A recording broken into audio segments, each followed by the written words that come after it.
अक्सर ऐसा होता है ना, बीमा कंपनी से कोई परेशानी हो, क्लेम में देरी हो रही हो या रिफंड अटका पड़ा हो, तो ऐसा लगता है कि अब क्या करें, किससे बात करें, अकेलापन महसूस होता है। लेकिन ऐसा बिल्कुल नहीं है।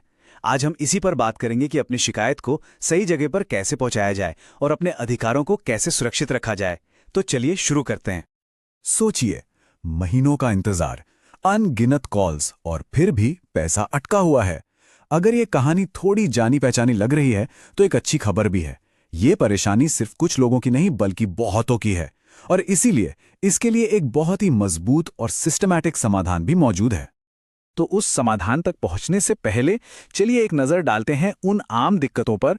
वो कौन सी परेशानियां हैं जो अक्सर पॉलिसी होल्डर्स को शिकायत करने पर मजबूर कर देती हैं।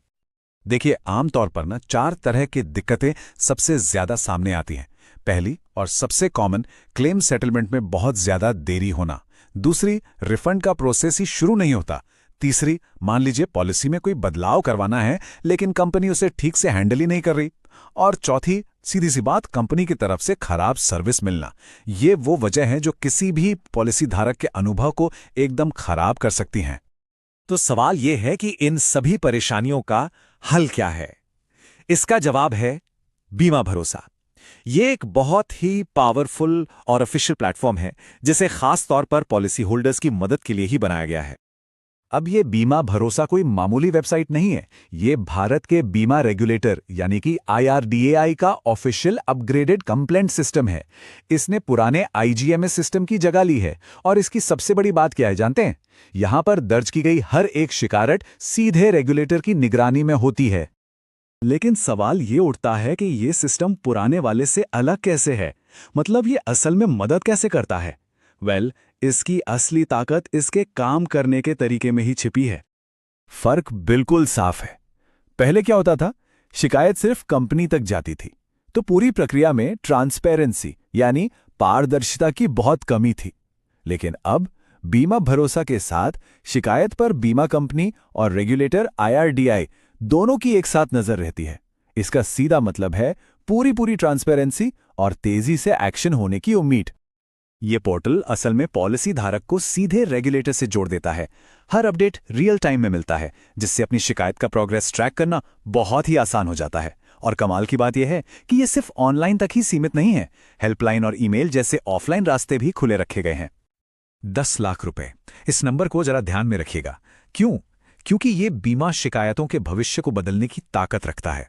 IRDAI का एक नया प्रपोजल है जो इस पूरे सिस्टम को और भी ज्यादा मजबूत बनाने की तरफ एक बहुत बड़ा कदम है। इस प्रपोजल में कहा गया है कि हर बीमा कंपनी के अंदर एक इंटरनल इंश्योरेंस ओम्बड्समैन होना चाहिए। इसका मकसद ये है कि 10 लाख रुपए तक के जो क्लेम हैं, उनका निपटारा कंपनी के लेवल पर ही शुरुआती स्टेज में ही तेजी से हो सके। इससे क्या होगा?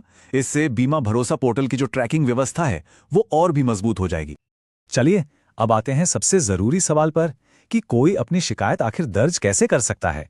अच्छी बात यह है कि इस प्रोसेस को बहुत ही सिंपल और आसान बनाया गया है। प्रोसेस बहुत सीधा सा है। सबसे पहले बीमा भरोसा वेबसाइट पर जाकर रजिस्टर कंप्लेंट पर क्लिक करना है। फिर अपना नाम, मोबाइल और ईमेल डालकर एक प्रोफाइल बना लेनी है। इसके बाद अपनी बीमा कंपनी को चुनकर पॉलिसी या क्लेम नंबर डालना है। और सबसे जरूरी स्टेप, अपनी समस्या को साफ और आसान शब्दों में लिखें और जितने भी जरूरी डॉक्यूमेंट्स हैं जैसे रिजेक्शन लेटर या कोई ईमेल वगैरह, उन्हें अपलोड कर दें। सबमिट करते ही एक टोकन नंबर मिल जाएगा और बस उसी से अपनी शिकायत का स्टेटस आसानी से ट्रैक किया जा सकता है। तो अब जब पूरा प्रोसेस साफ हो गया है, एक बहुत ही जरूरी चेतावनी है जिसका ध्यान रखना बेहद जरूरी है।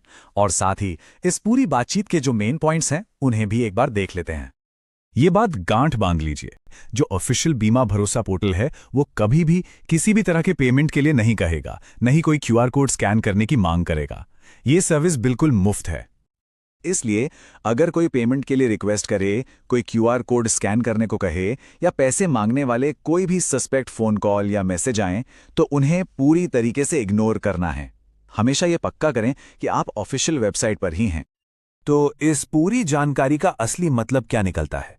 मतलब यह है कि यह जानकारी पावर को वापस पॉलिसी धारक के हाथों में देती है। यह सिर्फ एक प्रोसेस नहीं है, यह एक अधिकार है। तो अब आखिरी सवाल यह है, इस जानकारी और इस पावर के साथ क्या पॉलिसी धारक अपनी आवाज सही प्लेटफॉर्म पर उठाने के लिए तैयार हैं? हमेशा याद रखिए, सही जानकारी ही सबसे बड़ी ताकत है।